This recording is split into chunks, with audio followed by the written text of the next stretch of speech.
Pemirsa, berita Banjarmasin kembali hadir menjumpai Anda. Bersama saya Zaldi Ariandi. Sejumlah berita aktual dan beberapa informasi menarik lainnya telah kami siapkan untuk Anda. Berikut berita utama hari ini.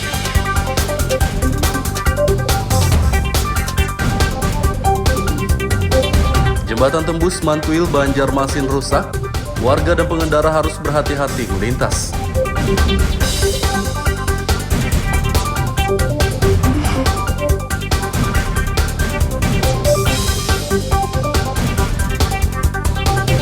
Dari 13.000 lebih pelaku usaha di Banjarmasin, baru 60% yang mendapat BLT pengalihan subsidi BBM.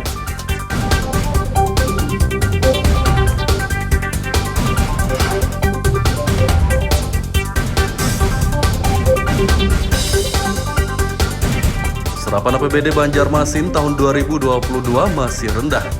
Menjelang akhir tahun ini baru mencapai 68%.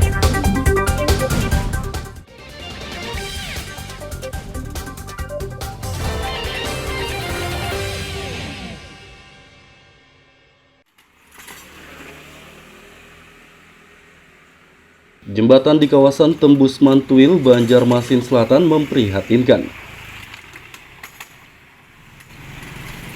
Jembatan berbahan kayu itu rusak di beberapa bagian dan kayunya sudah lapuk.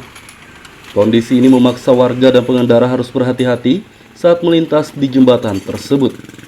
Kepala Bidang Jalan dan Jembatan, Dedi Hamdani, mengatakan pihaknya akan membangun ulang jembatan tersebut pada tahun 2023 mendatang. Jadi 16 miliar tuh sama anggaran pembebasan lahan, bukan? Khusus jembatan. Untuk pembangunan jembatannya lah. Ya. Oke. Itu apakah itu sesuai respon dari anuan keluarga? Sudah lama itu usulannya. Dan beberapa kali masuk usulan dari dewan DPR di sana dan memang sudah diprotes kita bersama. Selama ini kondisinya memang ini kan? Ya tiap tahun kita tambah sulam terus karena itu jalan utama itu tembus ke Basir kan. Mudah-mudahan itu bisa, target kami sih mereka jalan itu lebar, bisa dua mobil jalan dengan aman. Sementara ini kan dia sempit tuh. Jembatan tembus Mantuil akan dibangun ulang dengan anggaran 16 miliar rupiah yang bersumber dari APBD murni tahun 2023 mendatang. Dari Banjarmasin, Lutfi Darlan dan Hudail melaporkan.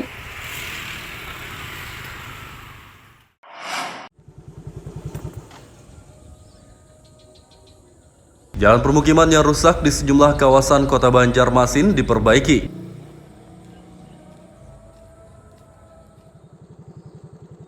Perbaikan jalan permukiman sudah dimulai sejak November lalu dengan dana 20 miliar rupiah yang bersumber dari anggaran perubahan 2022.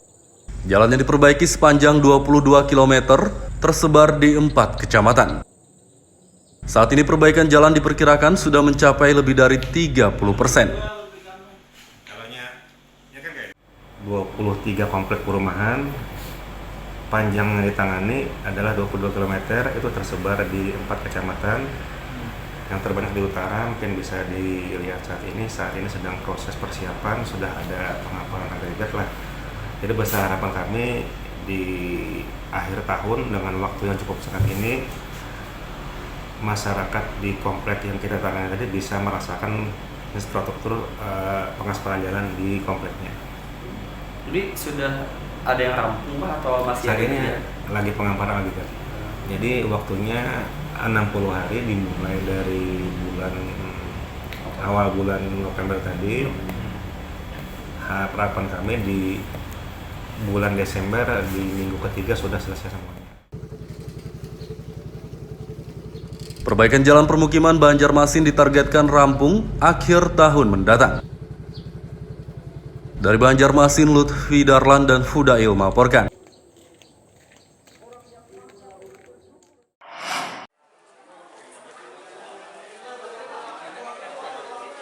Penyaluran bantuan langsung tunai BLT pengalihan subsidi BBM untuk pelaku usaha di kota Banjarmasin belum rampung.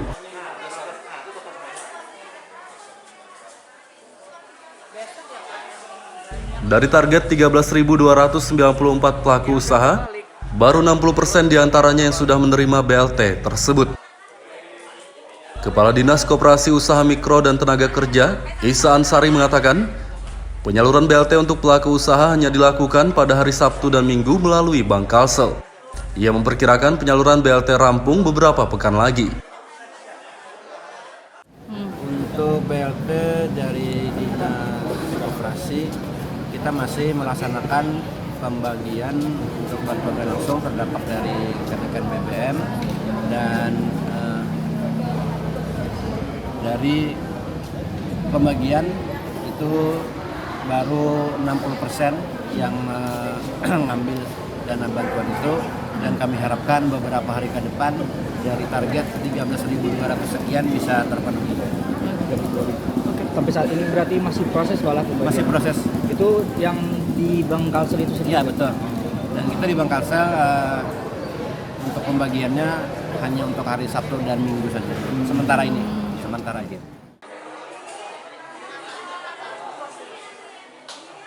Dana BLT pelaku usaha senilai Rp300.000 untuk 3 bulan, yakni Oktober hingga Desember 2022. Dari Banjarmasin, Lutfi Darlan dan Fudail melaporkan.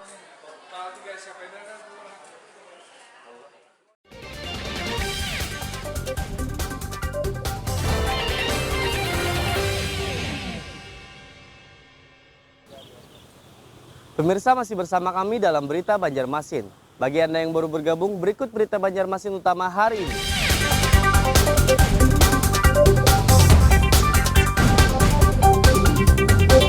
Jembatan tembus Mantuil Banjarmasin rusak, warga dan pengendara harus berhati-hati melintas.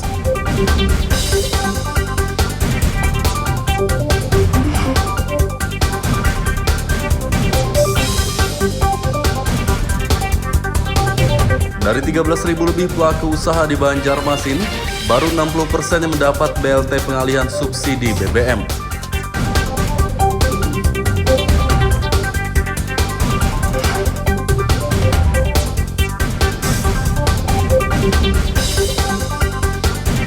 Serapan APBD Banjarmasin tahun 2022 masih rendah. Menjelang akhir tahun ini baru mencapai 68%.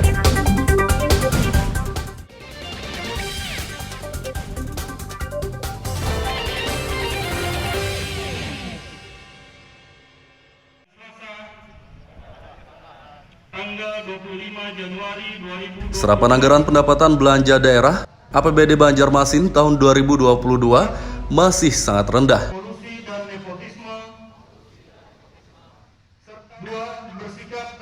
Menjelang akhir tahun, serapan APBD Kota Seribu Sungai baru 68% atau sekitar 1,3 triliun rupiah dari target 2,1 triliun rupiah. Kepala Badan Administrasi Setdako Dianur mengatakan, serapan anggaran rendah karena ada beberapa SKPD yang terlambat dalam perencanaan. SKPD yang terlambat dalam perencanaan adalah DKP 3, Dinas PUPR, dan Dinas Pendidikan.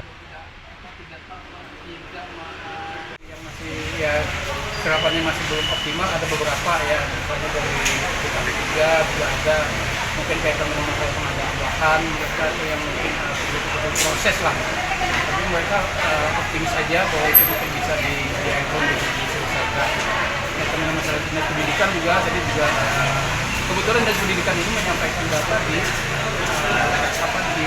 Oktober terakhir, bukan di tahun yang tidak sampai di minggu yang 4 kemarin kita minta mereka memasukkan data itu terlambat gitu.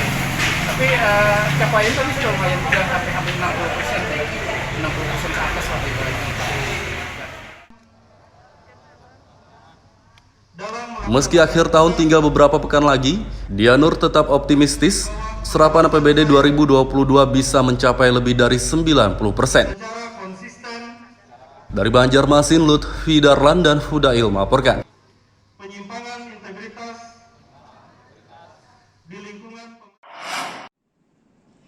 Assalamualaikum warahmatullahi wabarakatuh.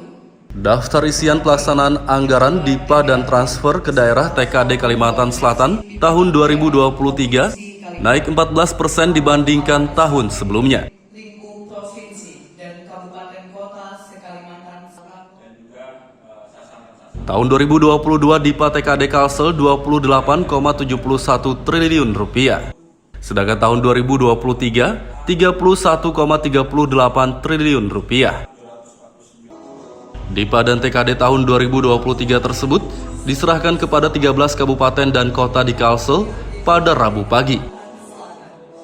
Gubernur Sabiri Nur memerintahkan seluruh wali kota dan bupati Kalimantan Selatan memanfaatkan DIPA dan TKD tersebut sebaik mungkin untuk memajukan daerah dan kemakmuran masyarakat. Segera dijadikan panduan, segera dilaksanakan pada saatnya ya. Jadi kita berharap di tahun 2023 gerakan dalam segi apapun termasuk sesuai dengan anggaran yang telah diberikan ya, harus segera bergerak, harus segera diaplikasikan. Oke.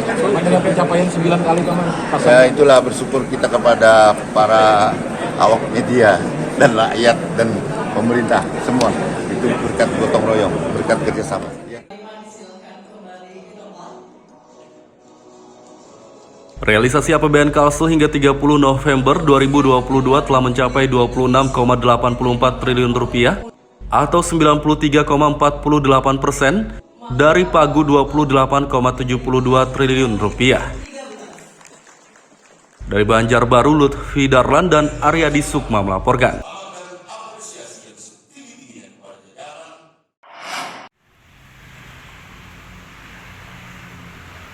Objek wajib pajak di Kota Banjarmasin dipasangi alat perekam transaksi oleh Badan Pengelolaan Keuangan Pendapatan dan Aset Daerah BPK-PAD setempat.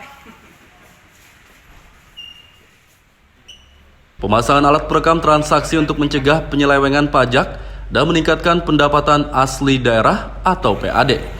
Sejak awal tahun 2022 hingga kini, sudah 500 alat perekam transaksi terpasang pada 498 objek wajib pajak seperti tempat hiburan, hotel, restoran, dan yang lainnya. Kita 500 di 498 wajib pajak. Itu apa aja?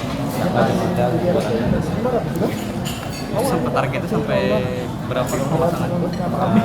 Nanti tahun depan insya Allah kita akan melakukan pemasangan, mungkin ada sekitar tambah 500 lagi, tapi secara bertahap mungkin 200 lagi, 200 alat lagi, terus 300. Nanti ya semoga nanti bisa sampai 1000 alat. Kalau sejauh ini aktivitasnya yang sudah dibangun kemarin seperti apa? Alhamdulillah sih kalau dari sisi aktivitas kan sudah sangat baik. Tapi memang perlu kita lakukan giat terus pengawasan ke wajib pajak.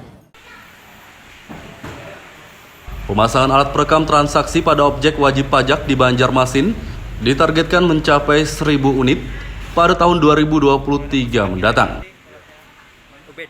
Dari Banjarmasin, Lutfi Darlan dan Fudail melaporkan.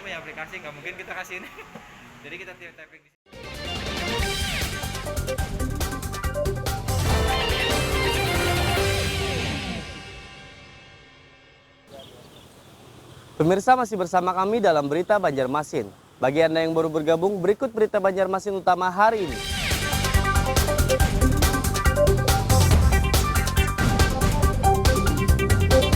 Jembatan tembus Mantuil Banjarmasin rusak, warga dan pengendara harus berhati-hati melintas.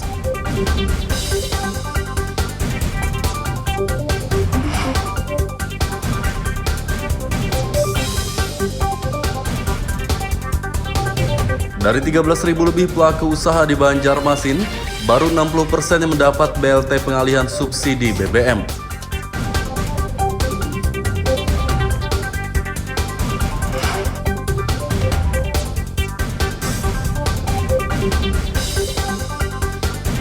Serapan APBD Banjarmasin tahun 2022 masih rendah.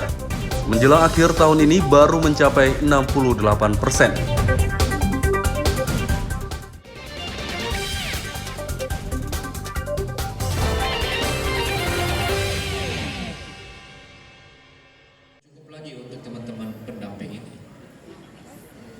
Memperingati Hari Kesetiakawanan Sosial Nasional dan Hari Disabilitas Internasional tahun 2022, pemerintah Banjarmasin menggelar silaturahmi bersama pilar-pilar kesejahteraan sosial. Silaturahmi pilar-pilar kesejahteraan sosial digelar di salah satu hotel di Banjarmasin Rabu pagi. Wali Kota Ibnu Sina berharap pilar-pilar kesejahteraan sosial di Kota Seribu Sungai bahu-membahu menangani masalah sosial seperti kemiskinan dan dampak pandemi COVID-19. Perlu upaya-upaya yang luar biasa untuk segera pulih dari secara ekonomi dan juga dampak-dampak sosial yang harus kita atasi segera.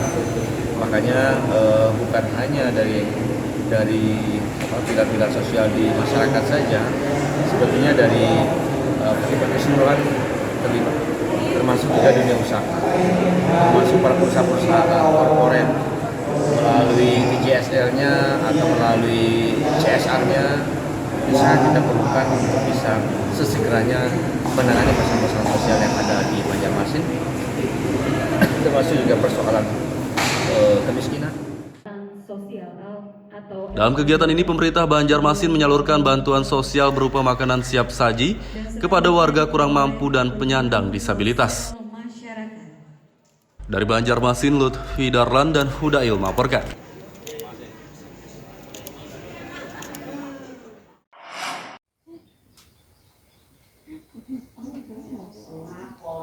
Ternak kelinci jadi usaha sampingan yang menguntungkan bagi Sudaryanto, warga desa Kolam Kanan, Kecamatan Wanaraya, Kabupaten Batola. Pria yang berprofesi sebagai petani ini mulai beternak kelinci sejak awal tahun 2021 lalu. Awalnya ia hanya memiliki 3 ekor kelinci betina dan 1 ekor jantan. Seiring waktu jumlah kelinci terus bertambah dan kini telah mencapai 21 ekor betina dan 4 ekor jantan. Yanto mengatakan beternak kelinci tidak memerlukan lahan yang luas. Ia hanya memanfaatkan pekarangan rumah untuk memelihara hewan mamalia tersebut. Sedangkan pakannya juga tidak perlu dibeli karena hewan vertebrata itu hanya diberi pakan rumput dan tanaman yang tumbuh di sekitar rumahnya. Menurut Yanto, beternak kelinci sangat menguntungkan karena selain dapat menjual anak kelinci, ia juga mendapat penghasilan tambahan dari menjual kotoran dan air kencing kelinci. Kotoran dan air kencing kelinci bisa digunakan untuk memupuk tanaman karena mengandung nitrogen. Dari urinnya kita juga bisa ambil keuntungan, kita kumpulkan dalam 1 tank 20 liter itu kita bisa jual seharga 200.000. Terus kotorannya pun bisa kita manfaatkan untuk perkembangan seperti kita kasihkan ke bunga-bunga atau tanaman apa yang di sekitar rumah kita itu. Nah, jadi awalnya itu ada berapa ekor untuk indukan atau betina atau pejantan itu?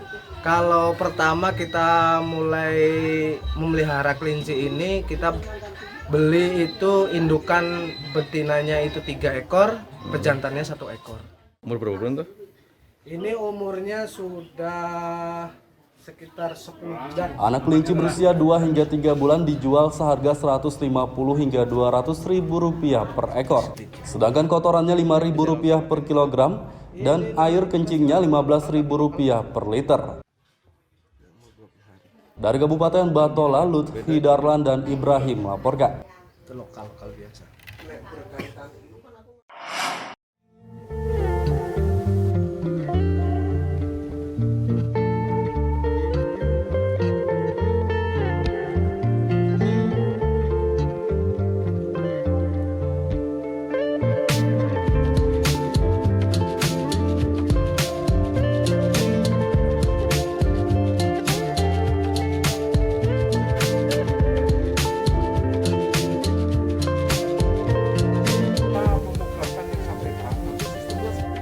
Indonesia punya sosok yang hebat nih. Ada seorang kepala desa bernama Nurmanto dari Desa Karya Maju, Kecamatan Marabahan yang berhasil membudidayakan tanaman anggur. Atas keberhasilannya membudidayakan tanaman yang sulit tumbuh di daerahnya tersebut, kini desanya akan dijadikan program argowisata buah.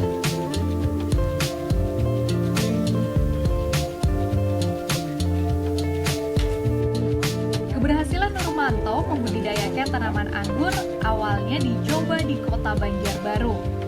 Setelah ditanam selama kurang lebih setengah bulan, tanaman anggur yang ditanamnya tersebut sudah mulai berbuah loh. Dan perkembangan tanaman anggur yang dibudidayakan ya terlihat bagus, sehingga Nurmanto akan membagikan tanaman yang dibudidayakannya ini pada warga masyarakat desanya sebagai contoh bahwa tanaman anggur bisa tumbuh di desanya.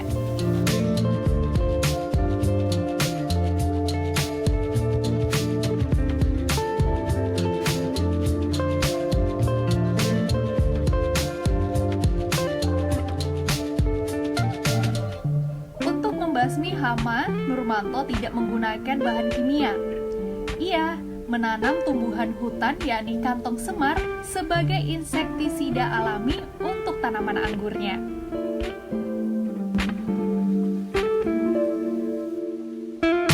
Karena telah berhasil membudidayakan tanaman anggur ini, maka selanjutnya pembudidayaan tanaman anggur akan dianggarkan dengan dana desa untuk dijadikan program agrowisata buah di desanya.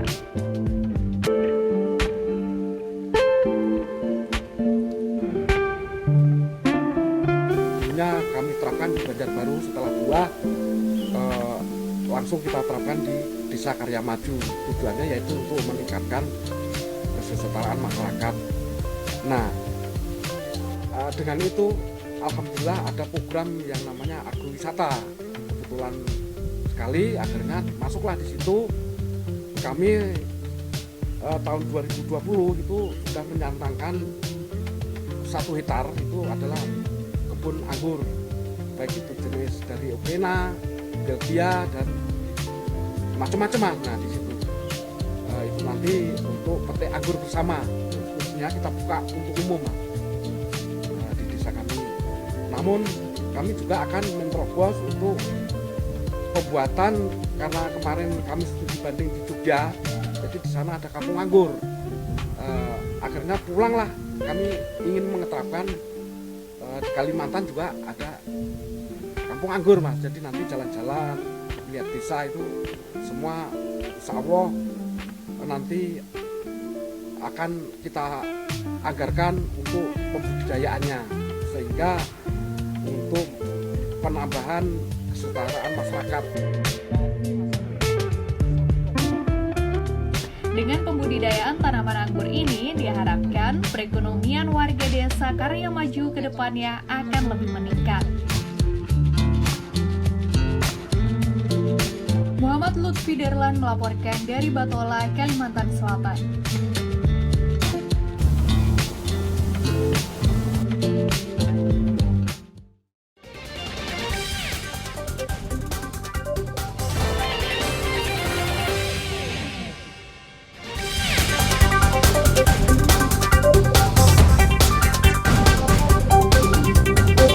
Jembatan tembus Mantuil Banjarmasin rusak, warga dan pengendara harus berhati-hati melintas.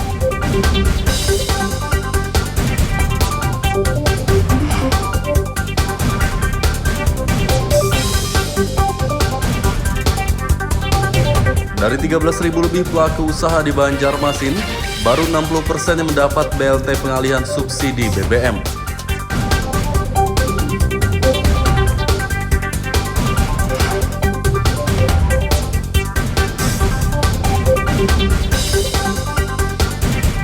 Serapan APBD Banjarmasin tahun 2022 masih rendah.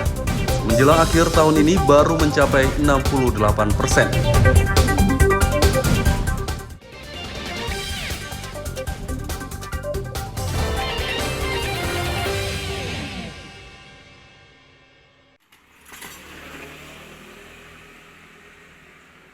Jembatan di kawasan Tembus Mantuil, Banjarmasin Selatan memprihatinkan. Jembatan berbahan kayu itu rusak di beberapa bagian dan kayunya sudah lapuk. Kondisi ini memaksa warga dan pengendara harus berhati-hati saat melintas di jembatan tersebut. Kepala Bidang Jalan dan Jembatan, Dedi Hamdani, mengatakan pihaknya akan membangun ulang jembatan tersebut pada tahun 2023 mendatang. Jadi 16 miliar tuh sama anggaran pembebasan lahan, bukan? Khusus jembatan. Untuk pembangunan jembatannya lah. Ya. Itu apakah itu sesuai respon dari anuan warga? Sudah lama itu usulannya, dan beberapa kali masuk usulan dari dewan DPR di sana, dan memang sudah diprotes kita bersama. Selama ini kondisinya memang ini kan? Ya tiap tahun kita tambah sulam terus karena itu jalan utama itu tembus ke Basir kan.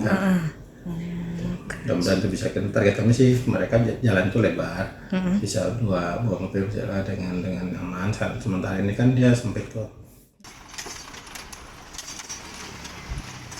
Jembatan tembus Mantuil akan dibangun ulang dengan anggaran 16 miliar rupiah yang bersumber dari APBD murni tahun 2023 mendatang. Dari Banjarmasin, Lutfi Darlan dan Hudail melaporkan.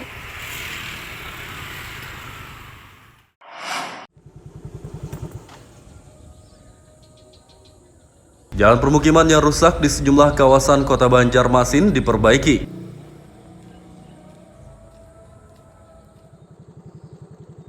Perbaikan jalan permukiman sudah dimulai sejak November lalu dengan dana 20 miliar rupiah yang bersumber dari anggaran perubahan 2022. Jalan yang diperbaiki sepanjang 22 km tersebar di 4 kecamatan. Saat ini perbaikan jalan diperkirakan sudah mencapai lebih dari 30%. 23 komplek perumahan, panjang yang ditangani adalah 22 km, itu tersebar di 4 kecamatan. Yang terbanyak di utara, mungkin bisa dilihat saat ini sedang proses persiapan, sudah ada pengapalan agregat lah.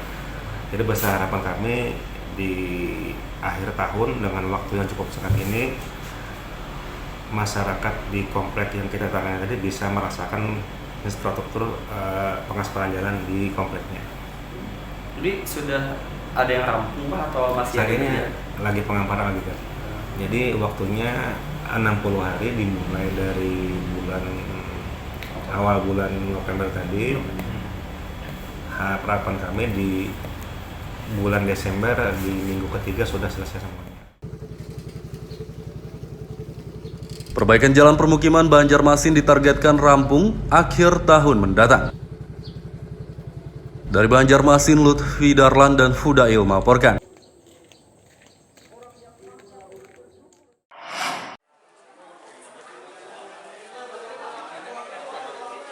Penyaluran bantuan langsung tunai BLT pengalihan subsidi BBM untuk pelaku usaha di kota Banjarmasin belum rampung.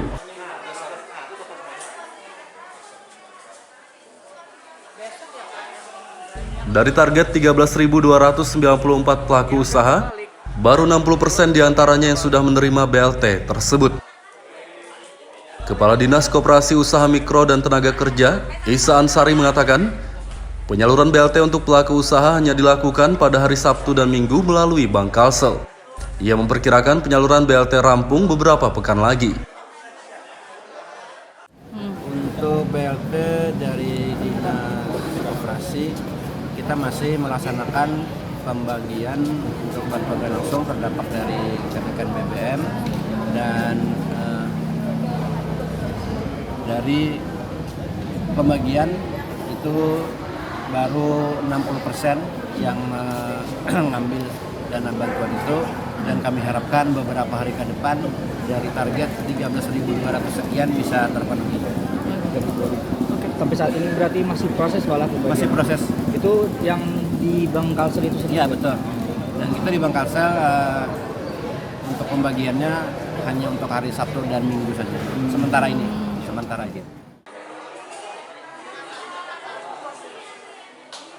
Dana BLT pelaku usaha senilai Rp300.000 untuk 3 bulan, yakni Oktober hingga Desember 2022. Dari Banjarmasin, Lutfi Darlan dan Hudail melaporkan.